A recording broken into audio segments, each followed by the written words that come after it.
अध्याय में बताते हैं कि एक समय नैमिषारण्य तीर्थ क्षेत्र में शौनक आदि 88,000 ऋषि मुनियों ने पुराण वेता श्री सूत जी महाराज जी से पूछा कि हे श्री सूत जी महाराज, इस कलयुग में वेद विद्या रहित मनुष्यों को प्रभु भक्ति किस प्रकार से मिलेगी तथा उनका उद्धार कैसे होगा। हे मुनि श्रेष्ठ, कोई ऐसा व्रत कहिए, कोई ऐसा तप कहिए जिससे थोड़े ही समय में पुण्य भी मिल जाए तथा मनवांछित फल भी मिले। ऐसी कथा सुनने की हमारी बड़ी प्रबल इच्छा है।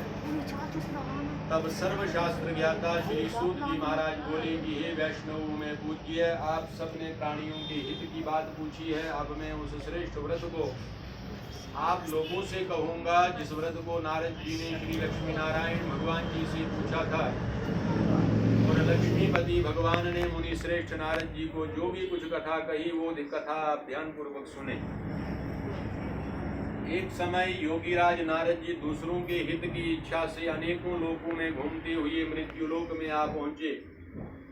यहाँ पर आकर के उन्होंने देखा कि अनेक अनेक योनियों में जन्मे प्रायः सभी मनुष्यों को अपने अपने कर्मों के अनुसार अनेक प्रकार के दुखों से पीड़ित देख करके उन्होंने सोचा कि इस यत्न के करने से ऐसा क्या हम करें कि जिससे इनके दुखों का नाश हो सकेगा।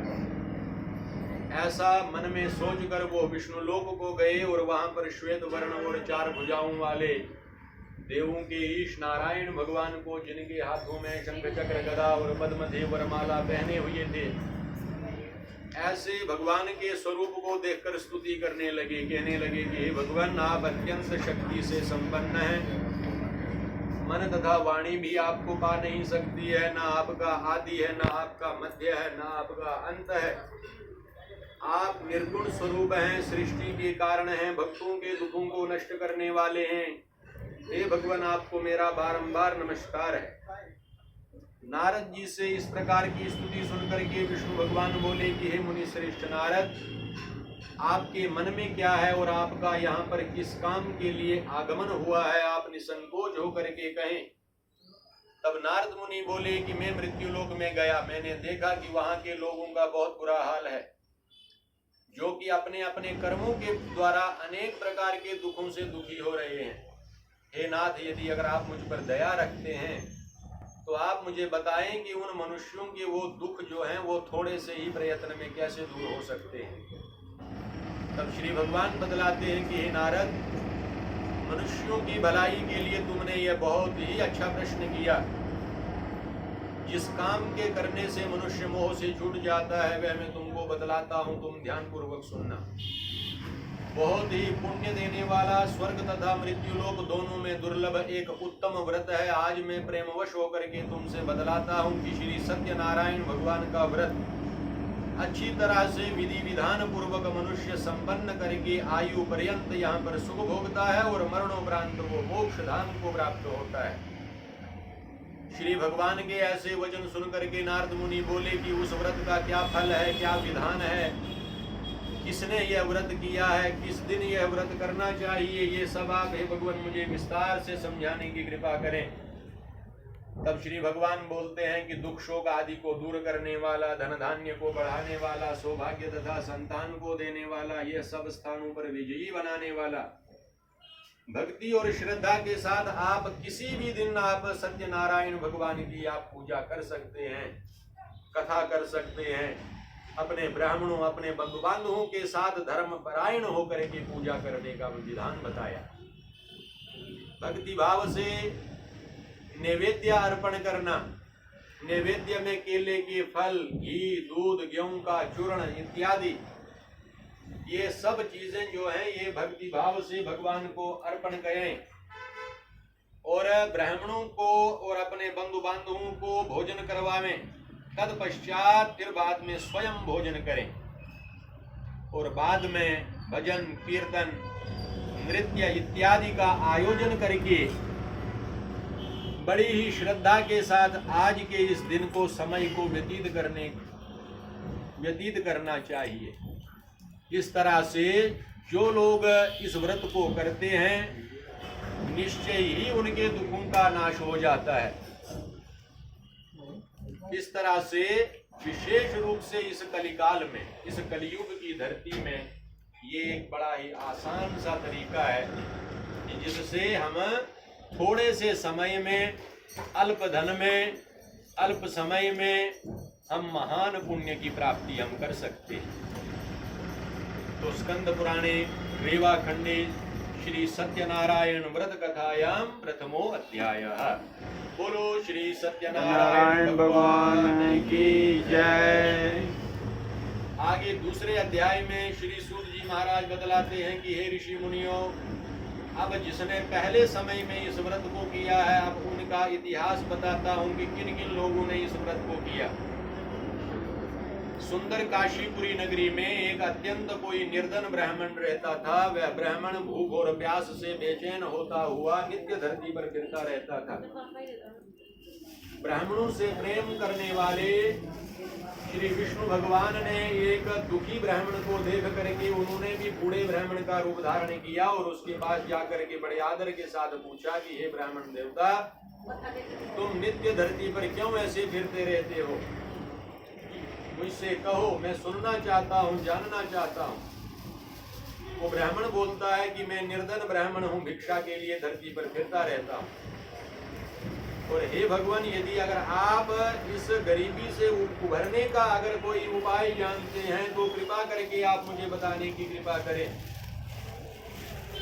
तब वृद्ध ब्राह्मण स्वरूप श्री सत्यनारायण भगवान बतलाते हैं कि श्री सत्यनारायण भगवान मनवांछित फल देने वाले हैं, इसलिए हे ब्राह्मण तुम उनका पूजन करो। जिस व्रत और पूजन के फल स्वरूप आदमी के दुखों का अंत हो जाता है। ब्राह्मण को व्रत का सारा विधान बदला करके वह अपने घर को चला गया और घर में पहुंच करके उसने उनके कहे हुए व्रत के अनुसार इस व्रत को किया, जिससे उनकी वो सारी गरीबी खत्म हो गई। इस तरह से उसका भी जो है वो सब दुखों का अंत हो गया। और एक दिन वही ब्राह्मण अपने बंधु बांधवों के साथ व्रत करने को तैयार हुआ कि उसी समय उसके पास एक लकड़हारा लकड़ियां बेचने के लिए आया। सत्यनारायण भगवान का व्रत होते हुए देख करके उसने बड़े विनय के साथ पूछा कि ये आप भक्ति युक्त चित्त से ये आप क्या कर रही है? मेरी सुनने की इच्छा हो रही है। तब वह लकड़हारा कहता है, वह ब्राह्मण देवता कहता है कि मैं भी बड़ा गरीब था, मैं भी दर दर की ठोकरें खाता था। आज सत्यनारायण भगवान की कृपा से मेरे घर में किसी भी चीज की कोई कमी नहीं। ये सत्यनारायण भगवान का व्रत हो रहा है।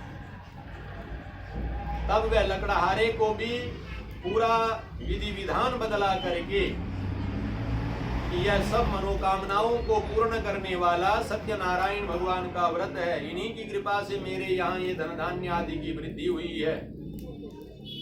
ब्राह्मण से उस लकड़हारे ने ये सारी बातें जान करके चरणामृत लिया, प्रसाद लिया। खाना खाने के बाद वो भी अपने घर को चला गया। तो घर में पहुंच करके उसने संकल्प किया कि मुझे आज गांव में लकड़ी बेचने से जो भी धन मुझको प्राप्त होता है, मैं उसी धन से श्री सत्यदेव का उत्तम व्रत करूंगा। ऐसा मन में विचार कर लकड़ियां अपने सिर पर रखकर जिस नगर में धनवान लोग रहते थे, ऐसे सुंदर नगर में गया और उस रोज उसे उन लकड़ियों का दाम पहले दिनों से भी 4 गुना मिला। तब वह लकड़हारा बहुत प्रसन्न हुआ। उसने भगवान श्री सत्यनारायण के व्रत की कुल सामग्री जो भी लगती है, पके केले की फली, शक्कर, घी, दूध, दही, गेहूं का चूर्ण इत्यादि संपूर्ण सामग्री को लेकर के अपने घर में आया। फिर उसने अपने सब बंधु बांधवों को बुलाया। विधि विधान के साथ उसने भगवान जी का पूजन किया, व्रत किया और उस व्रत के प्रभाव से वह बूढ़ा लकड़हारा धनपुत्र आदि से युक्त हुआ। समस्त सुख भोग करके अंततो गत्वा वो भी वैकुंठ धाम को चला गया। श्री स्कंद पुराणे रेवा खंडे श्री सत्यनारायण व्रत कथायाम द्वितीयो अध्यायः। बोलो श्री सत्यनारायण भगवान की जय। अथ तृतीयो अध्याय। तीसरे अध्याय में आगे श्री सूत जी महाराज बतलाते हैं कि हे श्रेष्ठ मुनियों, अब मैं आपको आगे की एक और कथा बताता हूँ। प्राचीन समय में उल्कामुख नाम का एक महाबुद्धिमान राजा था। वह राजा बड़ा सत्यवक्ता था, जितेंद्रिय था। रोज वो देवस्थानों में जाता था, गरीबों की मदद करता था, गरीबों को धनदान देता था, उनके कष्ट दूर किया करता था। उसकी पत्नी भी उसी की जैसी धार्मिक ख्यालात की, कमल के समान मुख वाली सती साध्वी थी। और एक दिन उन्होंने क्या किया कि भद्रशिला नदी के तट पर उन दोनों ने सत्यनारायण भगवान का व्रत का आयोजन किया। और उस समय वहां पर एक व्यापारी आया जिसका नाम साधु था। वो साधु नामक वैश्य व्यापार के लिए बहुत सी नावों का बेड़ा लेकर के वो भी कहीं व्यापार के लिए जा रहा था। तो वो जब राजा के पास आया, देखा तो राजा को व्रत करते हुए देख करके बड़े विनय के साथ पूछने लगा कि हे राजन, ये आप किसकी पूजा कर रहे हैं? मेरी सुनने की इच्छा हो रही है, सो आप मुझे कृपा करके बतलाने की कृपा करें। तब वह राजा बोलता है कि हे साधु वैश्य, मैं अपने बंधु बांधवों के साथ, सब जितने भी मेरे बंधु बांधव हैं, भाई हैं, इनके साथ मिल करके मैं संतान प्राप्ति के लिए ये महाशक्तिवान सत्यनारायण भगवान का व्रत और उनका पूजा जो है वो मैं कर रहा। राजा के ऐसे वचन जब सुने तो साधु नामक वैश्य बड़े आदर के साथ बोला कि हे राजन, मुझसे भी इसका सब विधि विधान कहो, मैं भी आपके कथन अनुसार इस व्रत को करना चाहता हूं, क्योंकि मेरे घर में भी कोई संतान नहीं है और मुझे विश्वास है कि निश्चय ही मेरे घर में भी संतान होगी। राजा से सब विधान सुन करके, व्यापार से निवृत्त होकर के बड़े आनंद के साथ जब वो अपने घर में वापस गया तो घर में पहुंच करके उसने अपनी पत्नी लीलावती से यह वचन कहे कि मैं एक उत्तम व्रत का समाचार लेकर के आया हूं कि ऐसा व्रत और पूजन करने से संतान प्राप्ति होती है। और इस तरह से ऐसे वचन उसने अपनी लीलावती अपनी पत्नी को भी कहे। और एक दिन भगवान की जब कृपा होती है तो भगवत कृपा से उसकी पत्नी लीलावती सांसारिक धर्म में प्रवृत्त होकर के श्री सत्यनारायण भगवान की कृपा से गर्भवती हुई और 10वें महीने में उसने एक सुंदर कन्या को जन्म दिया। दिनों दिन वह कन्या इस तरह से बढ़ने लगी जैसे कि शुक्ल पक्ष का चंद्रमा बढ़ता है। कन्या का नाम कलावती रखा गया। तब लीलावती ने बड़े मीठे शब्दों में अपने पति को याद दिलाया कि आपने जो भगवान का व्रत करने का, पूजा करने का जो संकल्प किया है, अब आप उस संकल्प को पूरा करिए, हमारे घर में संतान हो गई है। तब वो अपनी पत्नी को सहारा देता है, आश्वासन देता है, कहता है कि कोई बात नहीं, इतनी जल्दी भी क्या है, कर लेंगे, बाद में कर लेंगे, इसके विवाह पर कर लेंगे। इस तरह से अपनी पत्नी को आश्वासन दे करके वह फिर से व्यापार करने के लिए बाहर चला गया। अब धीरे धीरे कलावती कन्या पितृगृह में वृद्धि को प्राप्त हो गई। समय बीतता गया, लड़की बड़ी हो गई।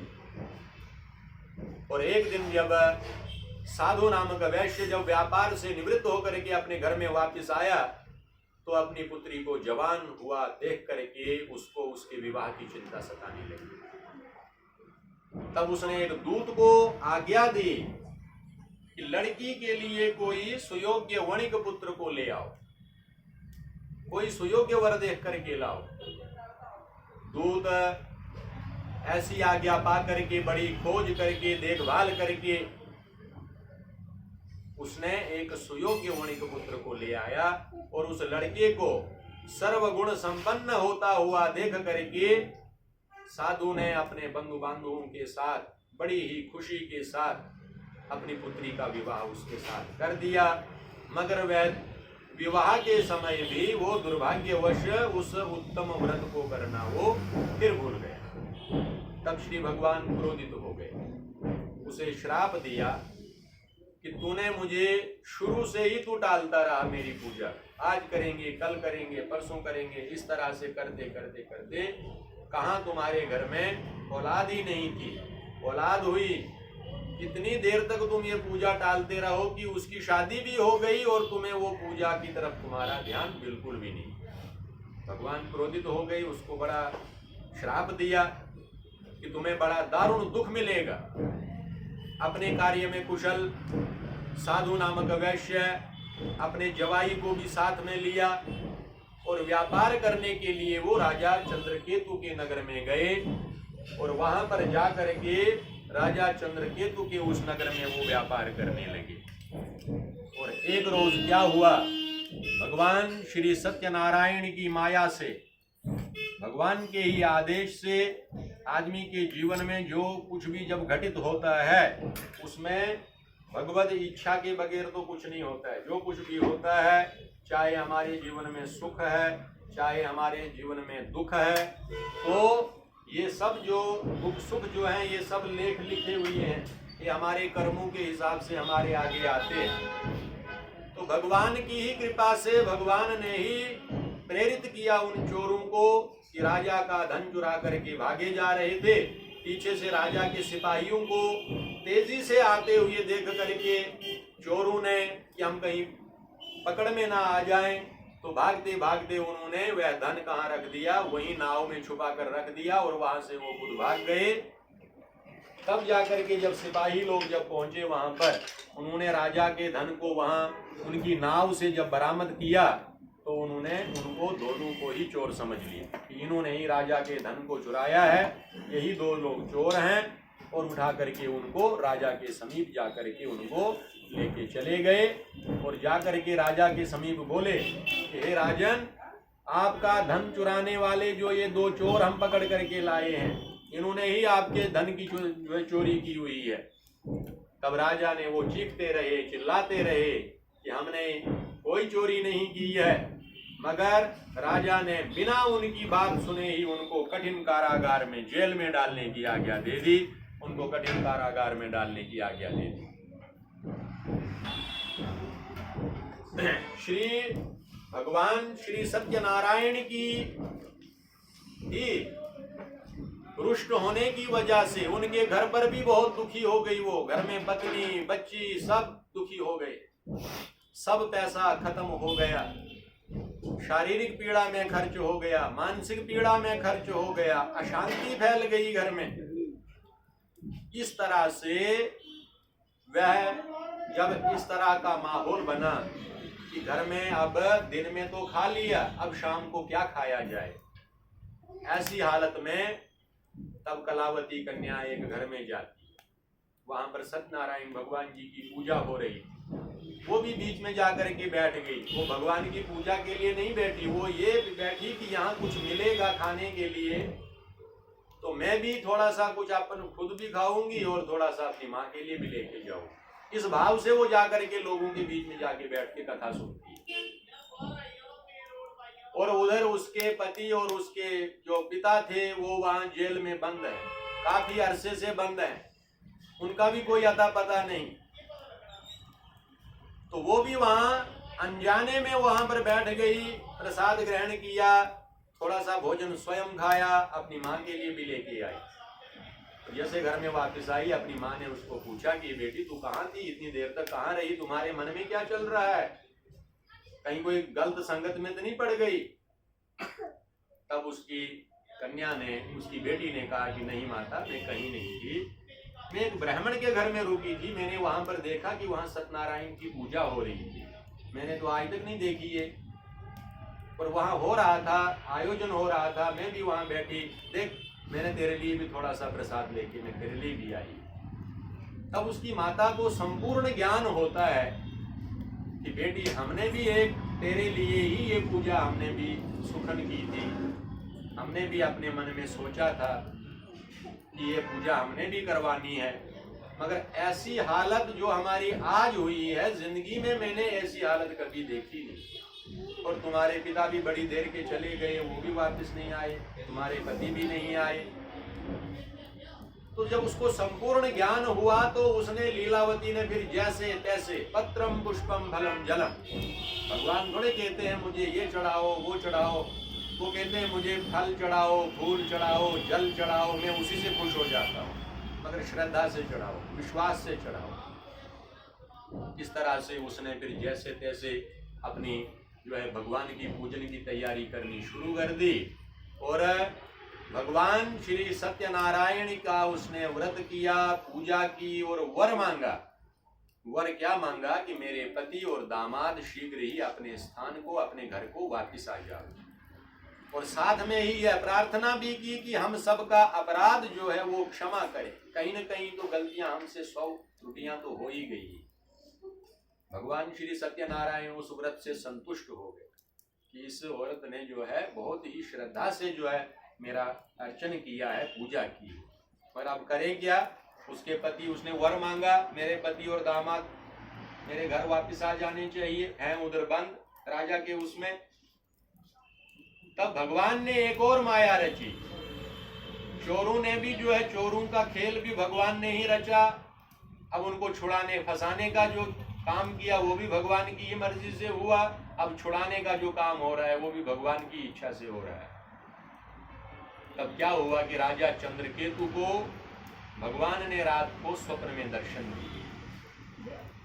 उन्होंने क्या कहा भगवान ने? उन्होंने कहा कि हे राजन, जिन दोनों व्यापारियों को तुमने बंदी बना रखा है, अपनी जेल में उनको बंद करके रखा है, वो लोग निर्दोष हैं, उनका कोई गलती नहीं।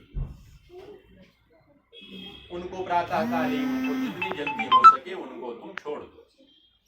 जो तुमने उनका धन हरण किया हुआ है उसे दे दो, नहीं तो तुम्हारा राज्य, तुम्हारा पुत्र, तुम्हारा ये सब ताम झाम सब कुछ नष्ट भ्रष्ट हो जाएगा।